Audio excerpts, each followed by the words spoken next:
Hello and welcome to another episode of Doorstep History from right here at the Coffin Works. And currently we're installing our latest permanent exhibition, which is based on the Newman Brothers Trades show stand from 1960, and we hope you can come along and see it very soon. Very good. Now, first today though, high streets up and down the country, let alone in the West Midlands, are changing quite rapidly. The street scenes are altering.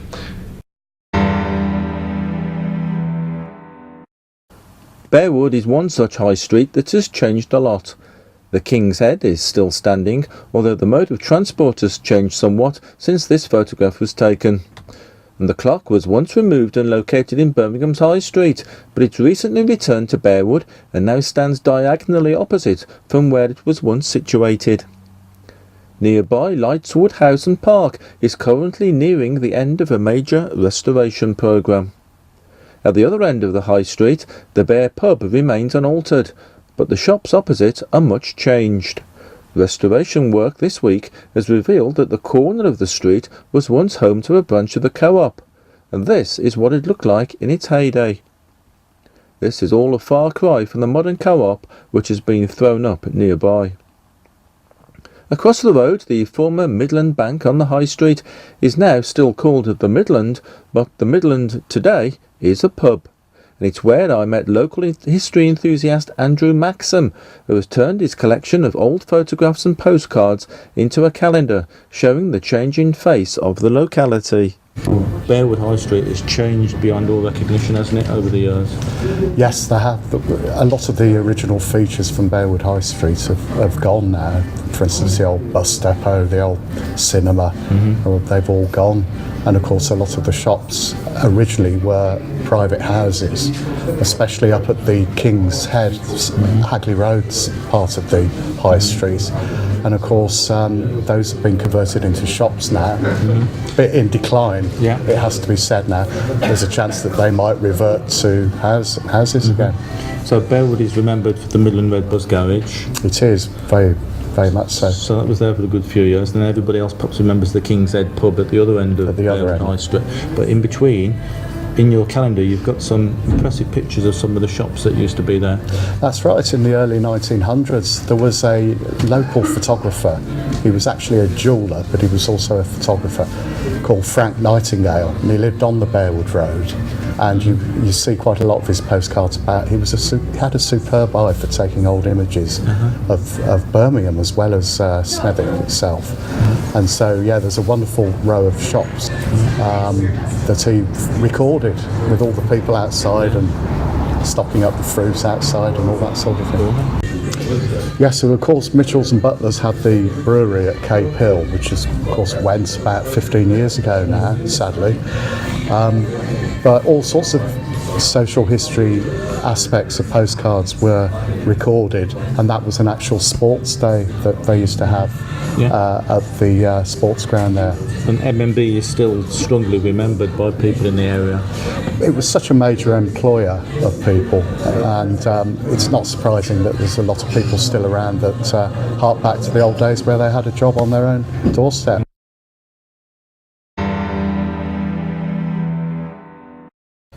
Now, a few weeks ago, you'll probably remember that we were at a history event at Tipton Library.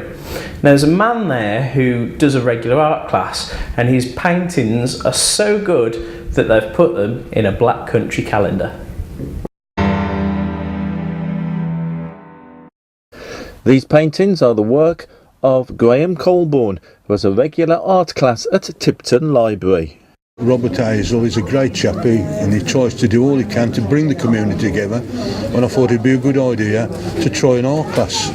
I did so, and like I say, we started off with probably 4 or 5, and from that now, on a good time, we can get over 20. And like I say, we have a cup of tea, a donut, and they all enjoy it, and I try to simplify everything I can. And like I say, the results really surprise me, because they all go away. Can't wait, because it's every other Monday, and I can't wait for the the next class to happen. Right, we do the art class every 2 weeks on a Monday with Graham James Colborne. The group is absolutely fantastic. The art teacher is just amazing. He provides all the stuff for us, all the paint, all the books. It's just a superb class. You know, we really get on all get on well on a Monday every fortnight. And with the help of what Graham gives us, and polishes up our paintings for us, we think he's top hole. For the last 7-8 years I've been producing a calendar for the Tipton community. This year obviously it's called Boston Places Around the Black Country, because I was born and bred in Tipton. It's how I speak, and how are you going to change it? We start off with January. We got Dudley Marketplace, and I base this on the 60s when you got shops of Dudley which you could buy good things from. And then we go on to the most controversial of all, Dudley Hippodrome. Is it going to stay up? Is it not? And I'll put the title, "Thanks for keeping me alive." That's at the moment. I've put the Black Country flags on, as you can see, and on all my paintings I enter a little cat, so people look and try to find the cat. I mean, it's just outside the wall there. 120 High Street, Prince's End, Tipton, the place I was born, next door to the Tilted Barrel. This brew house is still up, but it's been modernised by my uncle Ted Lewis, who still lives there. But I remember my granddad's pigeon pen, the old Belfast sink, the old wine mandel. I tried to see how much I could get through when I come from school. The dolly maid. Oh, there's so much nostalgia which goes on there. Yeah, takes me right back. Now, comics. Now, the chances are, if I show you a picture of this man, you won't recognise him. But he was well known in parts of the Black Country.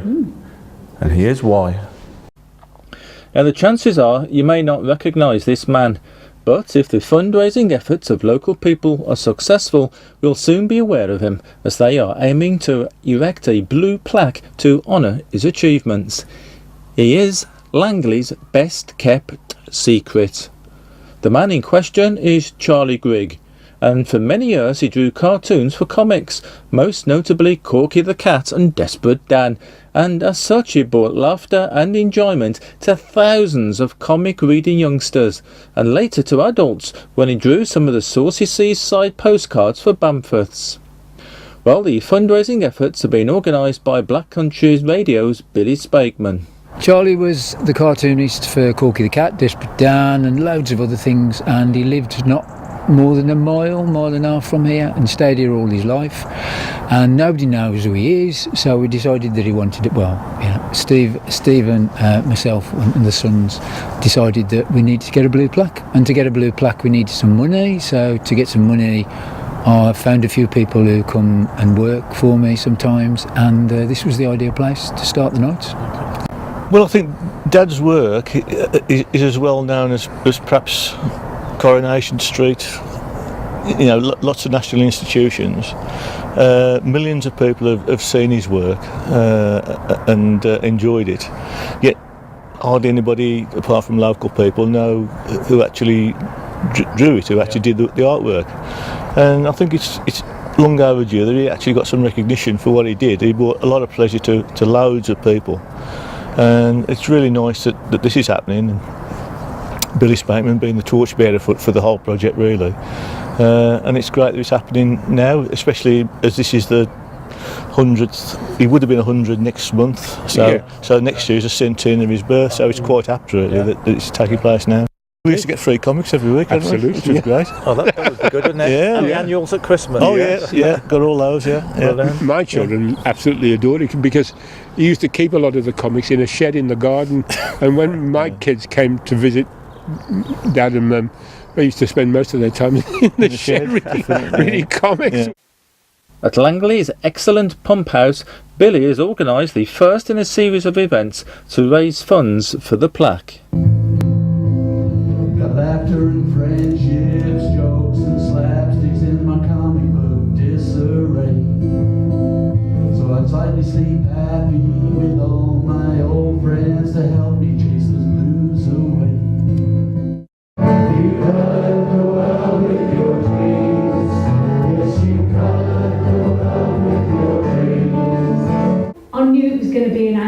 sure, but which one? Please God, not Bunty. I'm praying for Beano or Beezer, Rupert the bear, and there, as I unwrap, is Corky the cat, and everything's fine and dandy.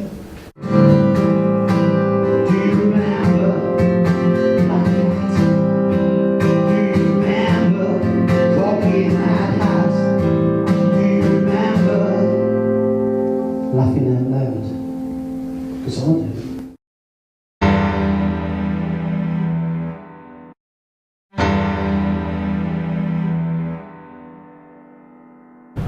I'm standing outside the new Standard Works in Birmingham's Jewellery Quarter, formerly known as the Standard Works, and it was built between 1879 and 1880 with a fascinating history because it was designed as a flatted factory, so designed for multiple occupancy, which meant that you could have many businesses operating inside at any one point. But before we go inside, there's something special actually about the outside of this building. So let's go and speak to Janine Chrisley, Director of Fundraising, to find out more about the outside of the building. So Janine, thank you for letting Doorstep History come to your doorstep. Now, before we go inside, can you tell us a little bit about what makes the outside of this building so special? So Janine, we're outside the new Standard Works, but the outside of this building was anything but standard, wasn't it? It was very special. I mean, the facade of this building is really beautiful. But if you look inside, actually it's fairly plain and was designed to be plain. So it was really about the impression that a building like this would make to people coming in. And if you look at the building, there's 5 entrances off the street from here and around the corner. And the building's on 4 floors, so you can see it was designed for multiple occupancy, so that you could take people straight upstairs or downstairs. And if you look at how high this doorway is here, and the one down there, the reason that we're so high is because this floor is high, so you've got the areas here which let light in down to the basement. So people working in the basement, you actually had some light coming in, otherwise it would have been completely dark. So Janine, you've just spoken about 5 entrances to this building. I thought I was looking at a window, but I'm guessing this isn't a window then? No, you can see the shape of the original door that would have been here. And if you look at how high this is as well, and that's because as the street slopes down, the floor level would have been higher and higher inside. And that is so that you can get light down into the basement through these lights here. Has the building always been this colour? No, in fact we have an early photograph of it showing it with all the brickwork and stonework exposed. So we're not clear when it actually was painted, and we're not clear also about whether we're going to keep the paint on it. Right. So there's 2 schools of thought on this, but what will depend is the quality of the brickwork underneath and the stonework. So you'll see that we have taken some samples off to see what the brickwork is like underneath. We think it may be actually not fit to be exposed because the condition's not good enough. Okay. But we'll do some more enabling works before we start work, just to look at that. We have also taken some of the paint off the stonework up there, and there's rather kind of a grungy black underneath as well. So we'll have to see what it would be like to try and get that off. So what our ideas for it might be tempered by what's actually physically possible. But it's listed as well, isn't it? It is listed, it's grade 2 listed, and it's the facade particularly that's listed because this is the bit that's been most untouched, whereas inside it's been messed around quite a lot. Well, on that note, actually, let's go inside and have a look at the more standard side of the new Standard Works.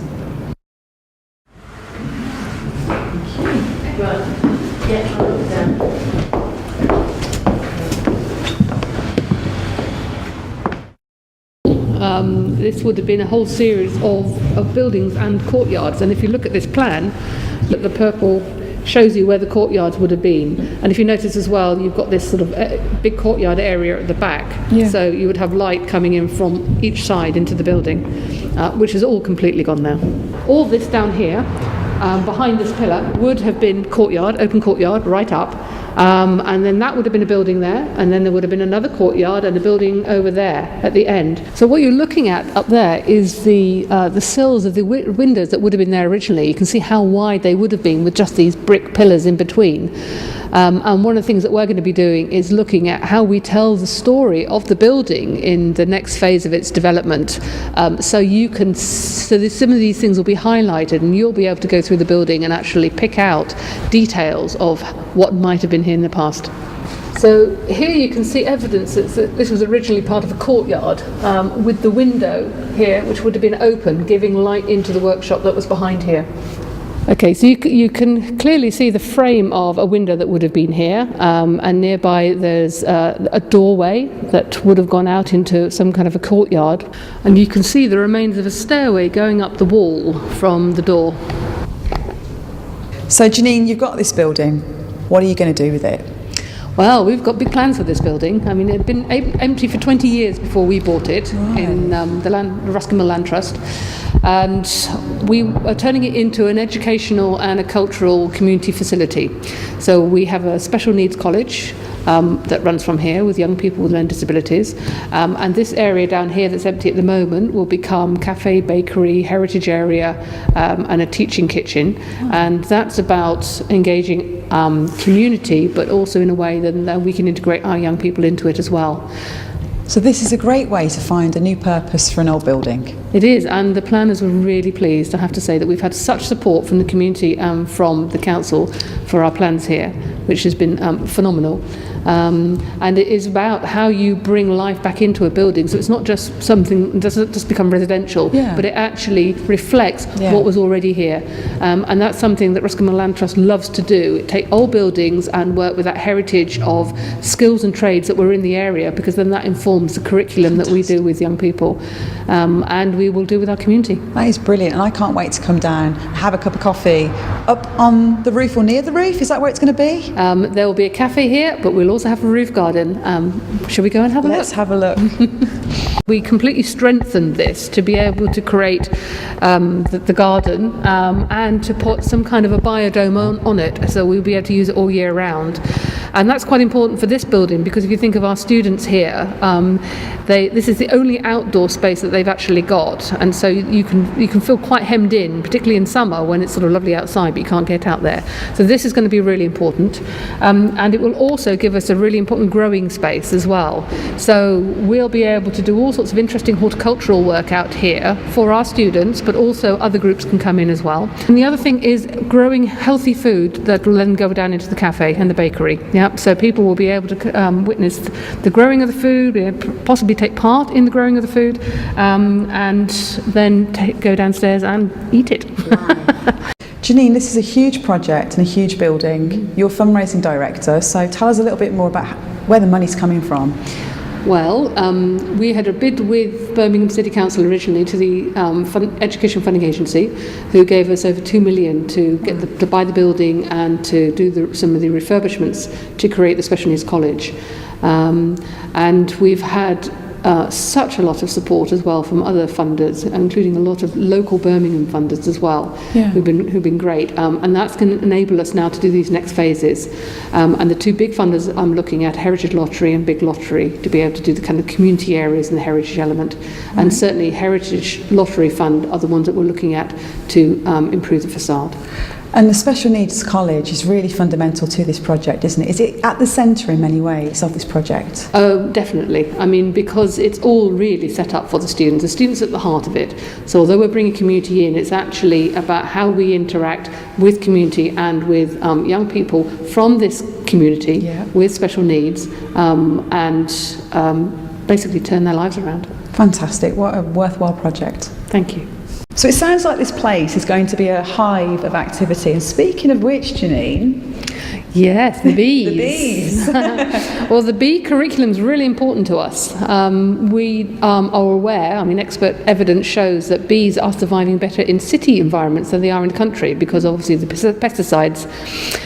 So having bees out here in our city environment, with our roof garden, is proving extremely popular, not only with our students but also with the public as well. And of course it links into our candle curriculum downstairs, and eating honey is probably one of the best ways of eating pure sunshine. So pure sunshine, so you can sell the products afterwards as well. We can buy. You'll be able to buy jewellery quarter honey. Fantastic. There is a real buzz about this place, Janine. Sorry about the pun there, but I'm really excited about it. And thank you so much for inviting us in today. Oh, I'm delighted and look forward to inviting you back when it's completed. Thank you.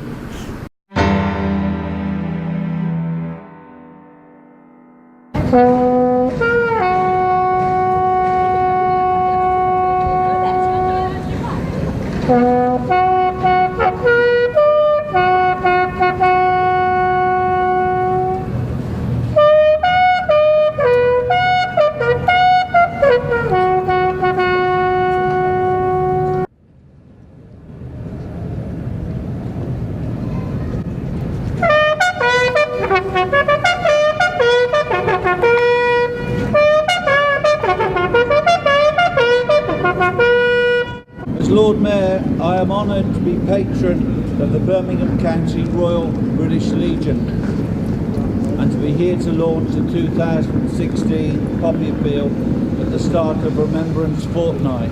I wish everyone well in their fundraising efforts. Thank you. That's all we have time for this week from the Coffin Works.